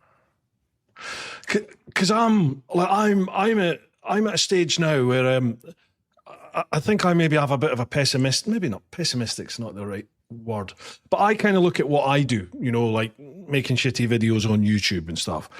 Now I have my touring wing. I've got chicken strips, and I've gone into business with a chap called Simon Weir. So we're in a good place with chicken strips, but it's still. Particularly around the YouTube side of things with my brand, with TeapotOne, I kind of think to myself, I'm knocking on 50 now. I'll be 50 at the end of this year. And I think to myself, can I still be doing this in like 5 years, 10 years time? Are people still going to want to watch some fat Scottish guy on YouTube? What will I be doing? And it does cross my mind. And I think, if I don't do this, what do I, what does TeapotOne become? How do I grow this? Because I can't live off YouTube. I don't get the views for that. So I survive because of my touring and because of Patreon and lots of different things coming together. I think to myself, how do I grow that? How does it become like where do you go from here? Yeah, a profitable business? Yeah, I mean, going back to when you were talking with 44 Teeth, Baron von Grumble. Yeah. You touched on this topic a little bit, didn't you? Yeah, we touched on everything on that one. Yeah. I've completely lost my train of thought then. I was trying to think of his name and I've just completely lost what I was about to say then. Chris, about how do you develop your business and how does it become turning your brand into that business machine? So, yes, I mean, like you guys were touching on before, long form content is starting to run its course, I think. It's not dying off. That's a really strong way of putting it. But the era of the doom scroll is very much here. I find myself now doom scrolling on the reels or shorts way more than I sit and watch long form stuff on YouTube. Way more. And it wasn't the case 5 years ago. I would quite happily, I'd sort of cast my phone to the TV and I'd sit and watch an hour of like Adam Riemann or something like that. But I just don't tend to anymore. I think that's just the way it's going across the nation as well. The more people I speak to about this, though, I'm definitely detecting a pushback to the doom scroll, to the short form content. And even YouTube themselves are saying there is now becoming like a rebirth of long form content, but it's different. People are now, it's not so much they just want entertainment from the content. People are looking for almost like an education angle. So it's like, can you teach somebody something? Can you provide some information? It's the how-to vids. How-to vids are becoming big again. That makes for a lot me, of sense. what I find myself watching now, I was a pal of mine, Mr. Fish. He's another YouTuber. He was here today, and he's the same. Like I find myself sitting and watching like history shows on YouTube. It's like you're using it as an educational means. That's what I'm finding now. It's like it's almost. I'm getting so hacked off with myself for sitting there looking at tits and ass on like reels and shorts that it's like there's got to be more to, I'm wasting my life looking at just shit. There's got to be more to this. So I'm actively looking for something that's going to enrich the mind, feed the mind more. Definitely. If there's a question that you have about something in life and you can't find the answer on YouTube, then I mean, Does it really exist? Even to this day, if something happens, right? If I'm like, for example, if I'm doing some welding, and like not necessarily with the lock stuff because it's relatively straightforward. But if I'm doing something a little bit more complicated, like aluminium or something like that, and it all goes to shit, and I'm looking at this like disgusting pigeon turd in front of me, and I'm like, what just happened there? Like, I've got an extremely good welder. Everything's clean. What happened? I go straight to YouTube, and there's this one guy called Pacific Arc TIG Welding, and his whole channel is, this went wrong. This is what you did wrong. This is how to correct it. Yeah. And that's the basis of his whole channel, is just correcting people's mistakes on TIG welding. And niche down in a niche. Yeah, and it's such a small niche. But you know, I find myself just sat there in the workshop with my lid still on my head, just watching this guy going, "What did I do wrong?" So, but yeah, I think you're right when you say about the rebirth of long form. Then that makes sense. Yeah, I think people are just maturing. You know, like the sort of. I think YouTube's been around long enough now that I think people are sort of done with that, with the titillation. There's always going to be the titillation side of stuff, but I think people are starting to want more from it, I think. And maybe as people are now focusing less on, well, they don't focus on traditional TV anymore. It's all streaming, isn't it? And it's like, well, YouTube isn't just that special thing anymore. You can effectively get YouTube on your TV through watching any of the streaming services. You know, you can search for whatever you like on there. It's not the same as, you know, what you're going to get on YouTube, but the options available to people are so big now, aren't they? I think YouTube's... I have Sky. I do see YouTube changing a little bit. Yeah, that's right. I do see YouTube changing. I do. And I do think long form's going to come back. I hope it does, because that's all I kind of do. So we'll see. Yeah, it's definitely... Right. Went a little bit off. Yeah, we did go. Yeah, go on. Get back on topic. We're just rambling now. Yeah, I'm good at that. Yeah. We'll go to Facebook next. So it's just facebook.com/TeapotOne. Yep. Mark Mundy, being room temperature. I don't get that. I don't understand that. It's just a comment. Being room temperature. Am I missing something? What was it? Is he talking about this? Was it a recent comment? No, it's 1 day ago. Oh well, maybe he preempted that I was going to have fridge cold Newcastle Brown. Oh yeah, I said room temperature, didn't I? When you mentioned Nuki Brown. Well, this is I don't know what. Sorry, Mark, I don't really get your comment. Yeah, sorry. Next one. Craig Willits, not a question, but I appreciate people like Matt for creating better products to help us secure our bikes. I've ordered something in the past that he knocked up from his spare parts. Both of you keep up the good work. We got a satisfied customer there. Amazing. I really like the name rings a bell, to be fair, yeah, but knocked up from my spare parts. I'm not sure. Nathan Turner. I'm going to be on Shopify later going, what did he order? Yeah. Tracking it down, yeah. Craig Willits. Nathan Turner. Yeah, go on. Yeah, Craig Willits. It's W-I... yeah, the name rings a bell. It does, yeah. 2 L's, E-T-T-S. God, my eyesight's going. Jesus. I used to be short-sighted. Now I find myself like, I'm looking at the screen that's a foot away and I'm trying to... I've got reading glasses. I just refuse to wear them. The same. The optician said I needed them. I was like, no, I'm not having them. No, I don't need them.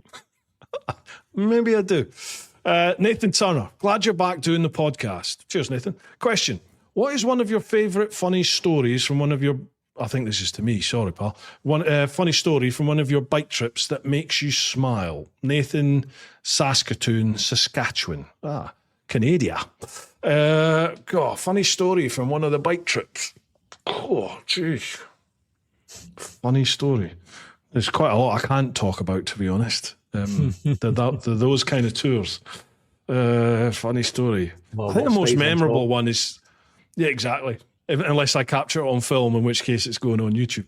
I think the most memorable tour still has to be the bobsleigh one. It's when we went to the Ardennes in March.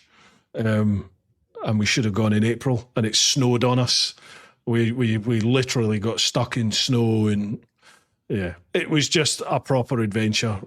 Sounds horrendous when you talk about it now, but yeah, all the lads that were involved in that, everyone still talks about it, and thankfully they're still talking to me. But fair play. That's it, Nathan. I'm not giving you any more details from the tours, I'm afraid. They are strictly for the tours. Is some criticism here. Sean Bickley. Bit pricey at €709, though, and another €59 for the padlock. We've addressed this, but over to you, Matt. I mean, price, what do you say about price? It's a premium product at the end of the day. I would absolutely love to bring that price down for everybody, but it's just, whilst manufacturing in the UK, it's just not achievable. Mm-hmm. Yep.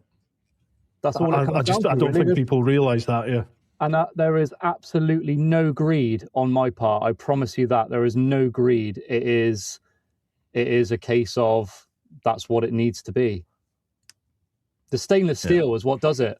I can manufacture them out of carbon steel for considerably less. And that comment pops up quite often, not so much in euros. He's obviously abroad or maybe in Ireland or something. But Ireland, yeah, I'd imagine. Yeah. So let's say it does pop up quite often, which sprung me to look into doing them out of carbon steel. And I'm hoping if I do release a carbon steel version, it'll be a couple £100 cheaper. It's the stainless that does it. It's extortionate. So what's the difference then in terms of product quality or security from doing it in stainless or carbon steel? So for me, it was the fact that not everybody has the luxury of indoor storage.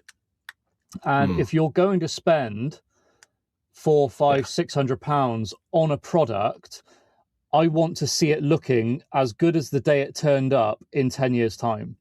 I don't want that thing sat on the driveway because I don't have a garage. And I've sold a few to guys around London that don't have garages. Like the guy example that I sold the Africa Twin to, it's outside a block of flats. You don't want to be looking at that thing after spending £600 in 2 years' time, and there's rust coming down the edges and it's looking all tatty, and you're thinking, I've got to get that down the powder coaters to make it look nice again. So that's the majority of the reason why I decided to go for premium materials. Yeah, get you. And I suppose as a would-be thief, if you look at something and it's all rusty and cruddy looking, you're going to be like, fancy my chances at that, as opposed to something that's, pristine and looking good. Maybe that's just, that's my take on it anyway. Right, the questions over on Instagram, I think you've seen them anyway. There's somebody, Sharkboy44, is obviously advertising another product. Yeah. Is that one of your competitors? I believe so. I've seen that. And Cornish Biker Girl, she's asking about a restock. She's asking if some stuff was stocked up. Yeah. Are there any supply issues at the moment? If people were to go to your website, what sort of turnover? Not turnover. Turnaround should people expect? There's no supply issue. I simply sold out of the disc locks, and I'm just waiting for more to arrive. That's all it is. They went out of stock, I'd say a week or so ago. I was a little bit slow on the uptake of restocking, so that is entirely my fault. I do apologise. But that is simply that, yeah. So as I think you covered this earlier, but let's do it again. As a customer then that goes to the website, if you want to order the is it Protec? Is that right? Yeah, Protex, yeah, the new one, yeah. So if you want to order the Protex, when would that be arriving at the house if you were to order it tomorrow? I had a phone call from a chap this morning who he contacted me through the website chat last night, and he asked about the Protex. He rang me this morning. He then put an order in at about 11 o'clock, and I managed to get that out for delivery before 1. Bloody hell. Right, it's the same day almost. So, in theory, I've got a few of them in stock. That's the thing. So I don't keep the X-Series in stock. I've got one or two kicking around, like my old show one and the one that I take with me for trade shows and stuff. But purely because of the cost of the steel, I do those ones made to order. So those take a few weeks. But the Protex, because they're smaller, they're a bit more compact, I can get a load of that cut at the same time, and I can just run over and pick it up from the steel merchants. I do make those in batches of 5. So those are on the shelf, ready to go. I got 2 left, I think, at the moment. So yeah, like I said, the guy ordered it this morning, and it was out to before the postman turned up this afternoon. So is the flagship one is the X-Series then? The X-Series, yeah. The flagship is the X-Series, yeah. Gotcha. Yeah, that's going to be the pinnacle product that I can then build around. Yeah. Gotcha. Oh, nice one. As a startup business owner, what would you ask, or what do you want from the community? What could help you as a business owner trying to get the business promoted and going? For me, for promotions, I think something as simple as reposting can just make all the difference, you know? And I've actually noticed there's a couple of things that you've reposted. And when you look back through, the traction that they gain is way better. So for me, as a small business owner, it doesn't cost you anything. It doesn't take you any time. If you like the look of something and you appreciate what a business owner is trying to do as a startup, just repost it. I do it all the time for people, even if it's not my niche. And I see things and I'm like, this dude's making knife handles. I'm like, yeah, that's cool. I'll repost it on my private page.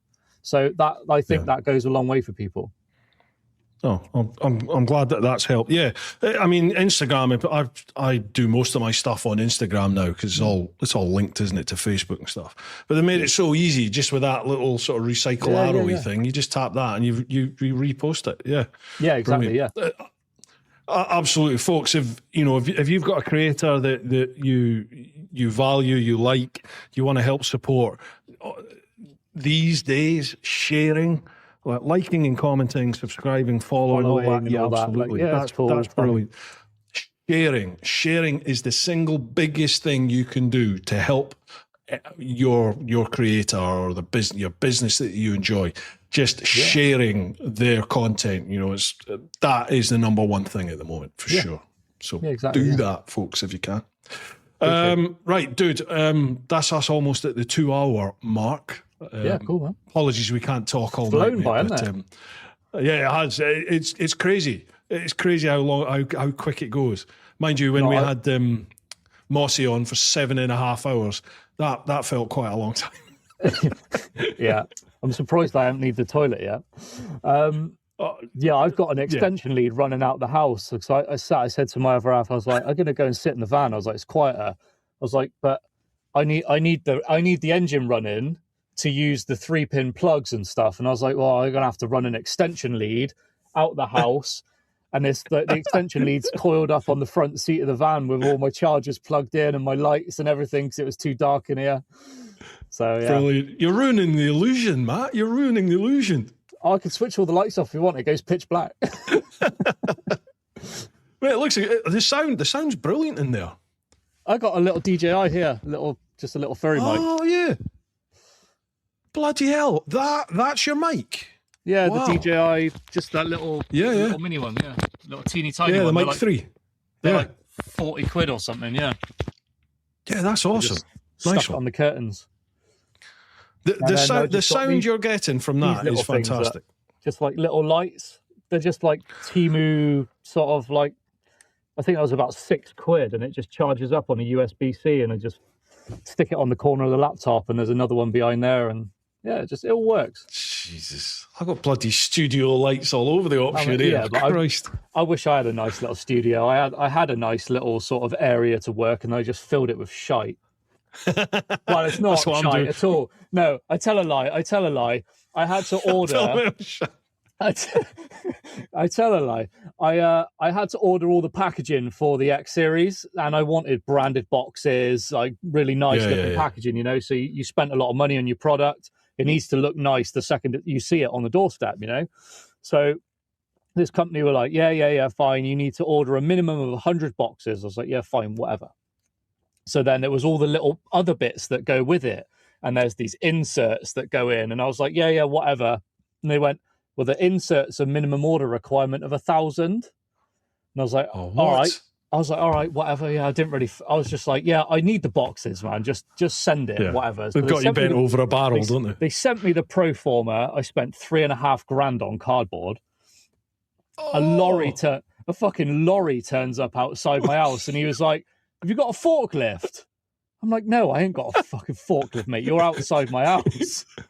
Got a couple of 9-year-olds. Come here. I was like, no, and he went, well, it looks like we're handballing all this off then. So there was a stage a while ago where my garage, lucky I got double garage, but that thing was floor to ceiling stacked with cardboard.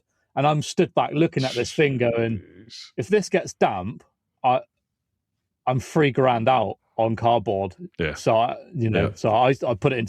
It's in its storage now. So, but yeah, I wish I hadn't. I had the same when I'll bring it. Sorry, I've not mentioned it yet. But when I did the big trip, at the end of it, I wrote a book and I self-published. So I think I did like 750 copies. So this lorry turned up and these boxes got dumped outside on a pallet. Yeah. And then it was just like, oh shit, it's like me and my wife, like, how are we going to deal with this? And then, as you said, you just got to handball it in, haven't you? And then it takes over your house because you just got 750 bloody boxes everywhere. That was the thing for me. Like, it took me and the lorry driver, it took us best part of an hour to handball the lorry off. And then there was so much stuff in my garage. I thought, I got to put some of this in the workshop. And that's a dangerous game because that's where I do all the fabricating and welding and stuff. And I'm like, I got to fill the workshop with cardboard now. I'm going to tell the home insurance company that. But I'm then carrying it in stacks like 2 foot tall. I'm carrying it out the back. And it took me about 3 hours to move half of it into the workshop. Mate, when you're sat in your red Chesterfield leather suite in your new Viking cafe restaurant empire, you can look back on these times and go, I remember them. I remember them. That's it. Right. There's one bike I want to get back as well for that point. And the Chesterfield's fine, but there's a bike I sold a little while ago, and it was an XVS 1100 Yamaha Dragstar. And it's a pretty run-of-the-mill sort of cruiser bike, but this one, I spent so much time on it. I painted the tank, Bob had kitted it, the ape hanger bars, and I put a foot clutch and a suicide shifter on it. Jeez. And that thing, do you know what? Suicide shift is actually easier than you think when you get to know it. It's more natural than you think from driving a car, doing the foot clutch and changing behind you. It's weird, really? But yeah, sorry, I went a little off topic then because I'm sort of reminiscing on this bike that I never should have sold. But I contacted the guy the other day and I said, if you ever sell it, I want it back. So do you know what? That'll be me sat in a Chesterfield and my Dragstar can go up on the wall. I'm a happy man. I was going to say, do you know where the bike is? But obviously you're tracking it. I know he's got it. Yeah, he took the jockey shifter off. He took the suicide shifter off. He said he couldn't do it. So. But he still got it, so that's the main thing. All right. Well, there you go. Focus, make it happen. It will happen. Buy my old bike back. That's the main thing. Buy some Fortlox products, people. You've got to get a bike back. Yeah, I want my old bike back. Speaking of which, dude, before we wrap up, floor is yours. Please say what you like, promote what you like. Over to you. I mean, I think we've covered every angle of the business during the podcast, but I just want to say thanks for having me on. It's been an absolute blast. I really appreciate the time, man. Pleasure, mate. Least I can do to help. Happy to help. If you guys want to head over, find the Instagram page, find the Facebook page, just give it a follow. Check out the stuff that I've got on the website, and I really appreciate that. Beautiful. Folks, all those links will be down below, so make sure you check it out. And as Matt said, if you like it, make sure you give it a like, a follow, subscribe, all that jazz, and share it. Share it with all your mates. And then come and drink coffee in my cafe. There you go. That as well. You might even give you a bit of cake. You never know. Ooh. What's your cake? What are you going for? Now, normally I'm put you on the spot now. Well, there's really no argument in it. If we're talking like a dessert, like a sweet, it would be banoffee pie every day of the week. Ooh. But if we're talking like something to have with your coffee, like a cake, a biscuit or something to have with your coffee, cool. Ooh. I sound a bit weak here, but I like a bit of cinnamon, or I like a bit of carrot cake.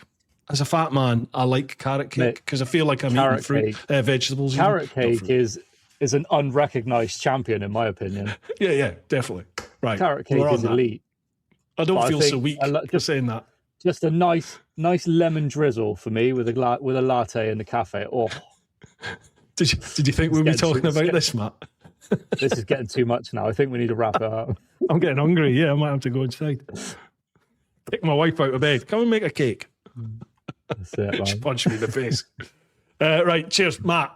Been a pleasure chatting to you, pal, and I look forward to seeing how things grow with Fortlox. And mate, we'll stay in touch. Yeah, definitely. When you get the empire, when the empire starts growing, you can come back on and we can reminisce about all this. Oh, absolutely. Oh, dude, it's been an absolute pleasure. Live podcast from the cafe. Now you're talking. There's a goal. 5-year goal. 5 years, right? You're on. Mark the date, people. Mark the date. Deal. Right, you're on. Matt, been a pleasure chatting to you, pal. Folks, yes, I hope you've enjoyed this one. Like you said before, make sure you tell. This helps me out now. We're talking about me here with Bru Time. If you're enjoying the podcast, then make sure you tell your mates about it and share across all the various different platforms. Right, hope you've enjoyed it. Keep doing your thing. Look after those that you love. Get out there whenever you can and live your life. Woo-ha. I muck that ending up every single time. Let me just stop this here. Bosh.